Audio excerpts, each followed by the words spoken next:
Thank you so much, Mr. Chairman and Ranking Member. Really appreciate this topic. It's so important to my state of Wyoming. My first question is for Mayor Hancock and for Victoria Sheehan. Thank you both for being here. Greetings, Mayor. I'm from your state to the north, Wyoming, and spent a lot of time in your beautiful community. So my question for both of you is, it's related to Senator Kramer's question earlier. He asked about the importance of the formula. My question is about the flexibilities within the formula funds.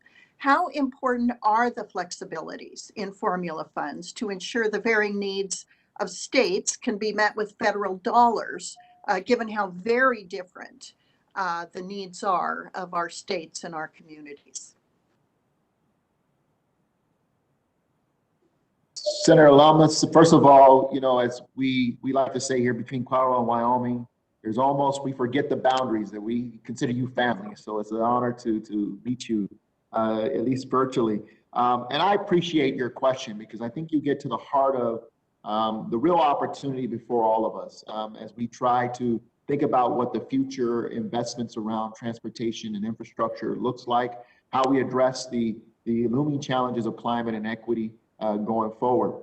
Cities in particular have to have flexibility because we better understand the nuances of our communities and really the challenges that so many in our community face.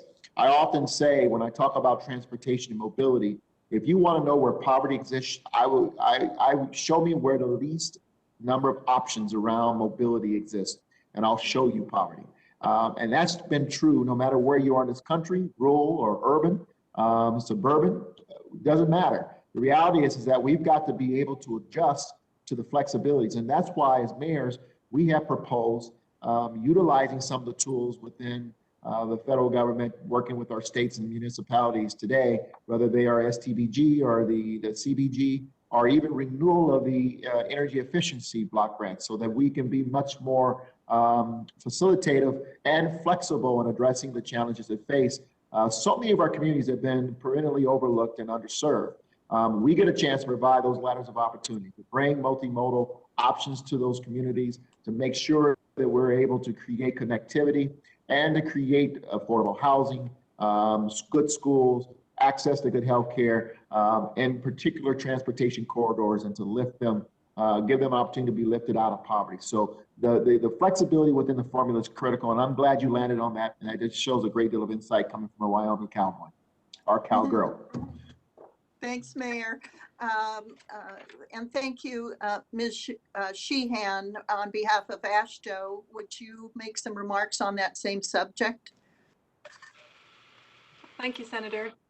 So as state DOTs, we are advancing projects that fulfill numerous goals, and that's why flexibility is so critical. For example, if we're replacing a bridge that's structurally deficient, we may be replacing that bridge with a longer structure that is more resilient and can handle an increase in storm frequency. We also may be widening, not to increase capacity, but to provide more amenities for active transportation, whether that's sidewalks or bike lanes or wider shoulders, depending on that unique situation. And so as we advance the projects, the flexibility is critical because none of our projects fit nicely into one category. We're trying to work with communities, understand what their needs are, and we talk to them about what a successful project looks like for them and incorporate all of those different aspects into the projects that we do. And so flexibility with the funding allows us to be nimble and make sure that we're not just doing one type of project one way, that we can truly partner with communities and meet their needs, as well as the regional transportation needs that the state is focused on. Well, thank you so much. With the little bit of time remaining, I would just ask our governors to respond perhaps in the context of the next questioner to the issue of the permitting processes. Are there opportunities to improve the federal permitting processes to expedite completing infrastructure projects? You don't have sufficient time within my 5 minutes to respond.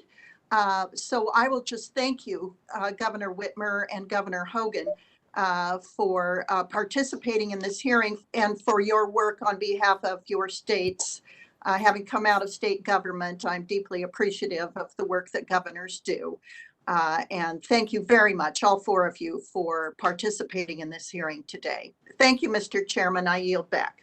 Senator, thank you. And I would ask our governors to just respond to Senator Lummis's question for the record and share that with all of us, please.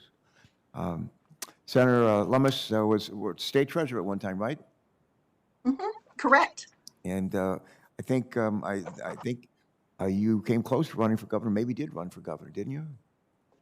Well, I came close. I did serve as general counsel to our governor once upon a time, and our current governor, I suspect, and work within the National Governors Association.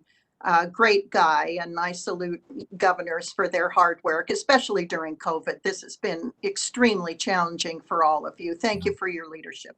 I